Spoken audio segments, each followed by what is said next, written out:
Welcome on Easy Learning. Now today I am going to start a new chapter.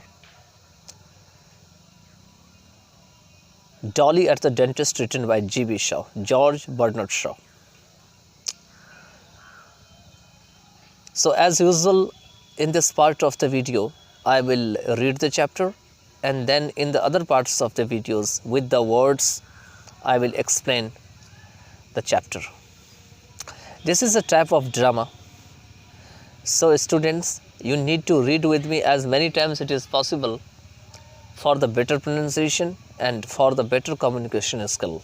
The more time you read, the more you had the idea how to just pronounce any word in a correct way. So let's start without wasting the time. Dolly at the Dentist by G.B. Shaw. George Bernard Shaw, born in 1856 and died in 1950, was a playwright, novelist, critic, and passionate socialist. Enthused with a powerful urge to reform society, he wrote about 50 plays, which include Arms and the Man 1894, Candida 1897, Man and Superman 1905, Major Barbara 1905, Pygmalion 1913, Back to Methuselah 1922, Saint Joan 1923, and The Apple Cart in 1929. Widely regarded as the greatest British dramatist after Shakespeare, Shaw exhibits in his plays a unique blend of acute comments on society, a delectable rhythm of prose, and buoyant wit. All his plays are intelligent debates, and one is bound to encounter unpalatable truths.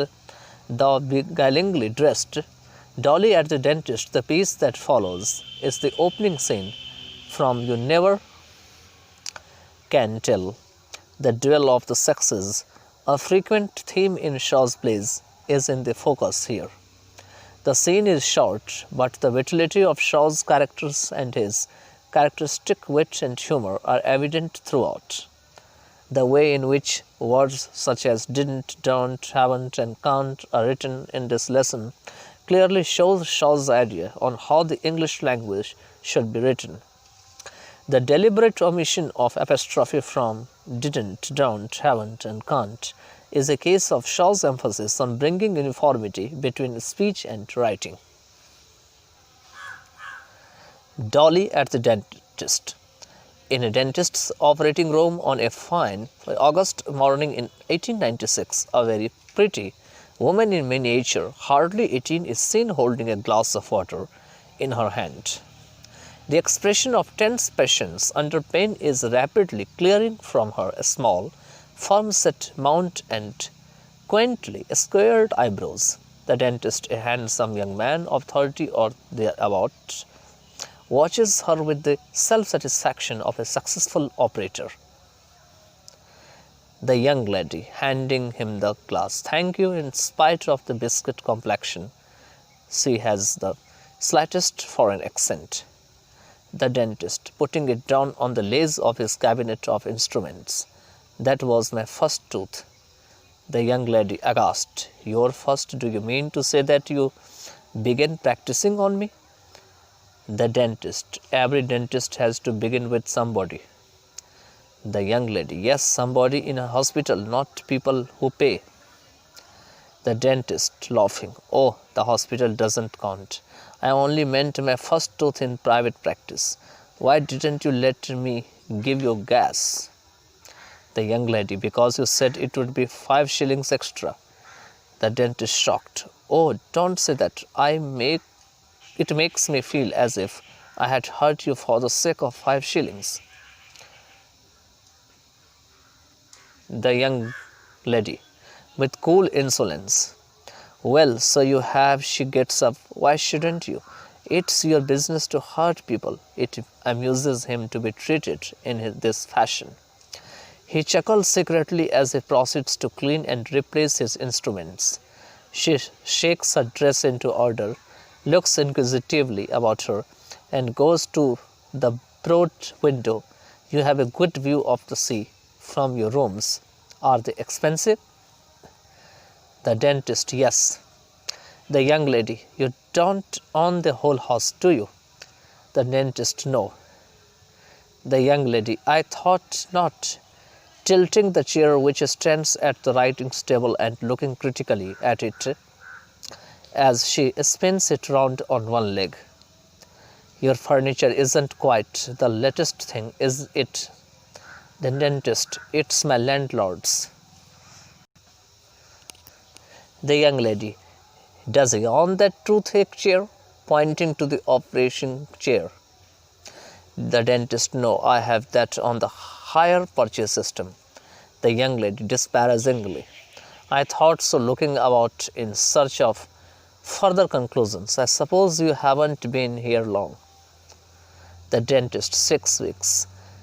Is there anything else you would like to know? The young lady, the hint quite lost on her, any family. The dentist, I am not married. The young lady, of course not, anybody can see that. I mean sisters and mother and that sort of thing. The dentist, no, on the premises. The young lady, if you've been here 6 weeks and mine was your first tooth, the practice can't be very large, can it? The dentist, not as yet. He shuts the cabinet, having tied up everything. The young lady, well, good luck. She takes out her purse. 5 shillings, you said it would be. The dentist, 5 shillings? The young lady, producing a crown piece. Do you charge 5 shillings for everything? The dentist, yes. The young lady, why? The dentist, it's my system. I am what's called a 5-shilling dentist. The young lady, how nice. Well, here, holding up the crown piece, a nice new 5-shilling piece. Your first fee. Make a hole in it with the thing you drill people's teeth with and wear it on your watch chain. The dentist, thank you. The parlour maid appearing at the door. The young lady's brother, sir. A handsome man in miniature, obviously the young lady's twin, comes in eagerly. His promptitude itself and has a question ready the moment he enters. The young gentleman, am I in time? The young lady, no, it's all over. The young gentleman, did you haul? The young lady, oh, something awful. Mr. Valentine, this is my brother. Phil, this is Mr. Valentine, our new dentist. Valentine and Phil bow to one another. She proceeds all in one breath. He has only been here 6 weeks, and he is a bachelor. The house isn't his, and the furniture is the landlord's.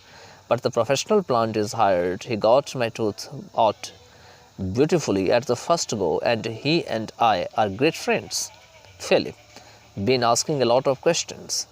The young lady, as if incapable of doing such a thing. Oh, no.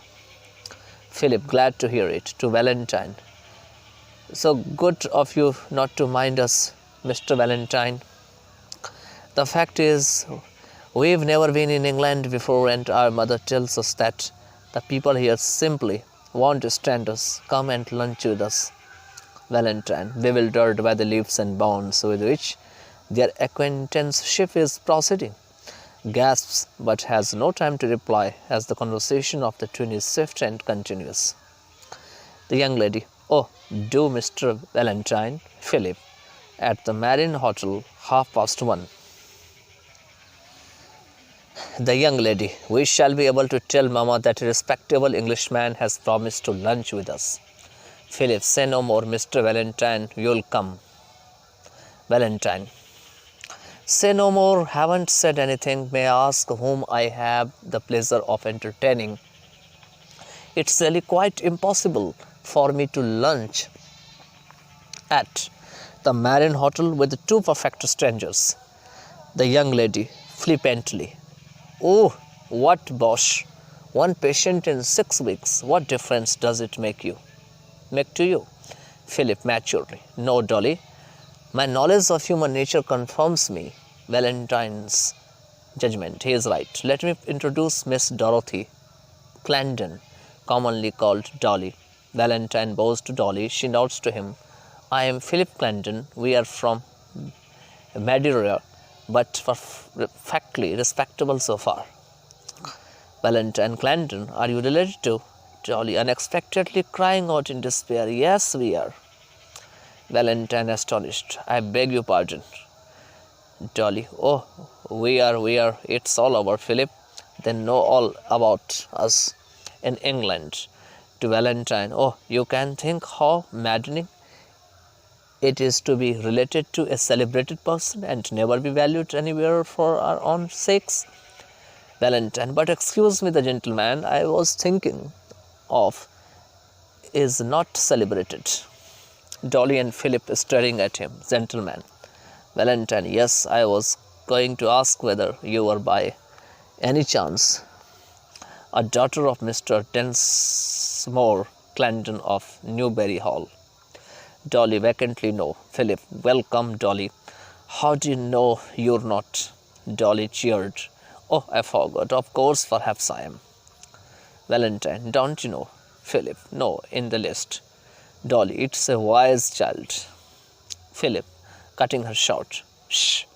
Valentine starts nervously for the sound made by Philip. Phil, thou but momentary